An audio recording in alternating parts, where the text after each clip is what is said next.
Right guys, little video. This you might see in quite a few cars.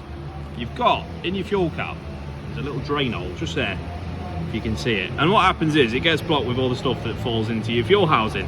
As you can see here, we've got a blockage. Now, you could go down the route of replacing the drain pipe, which goes from there all the way down and drains out the bottom of the car at an expense, or a quick and easy way to do it is finger or put a glove on if you're bothered, and then literally just put your finger in, make sure the hole's sealed and just push it.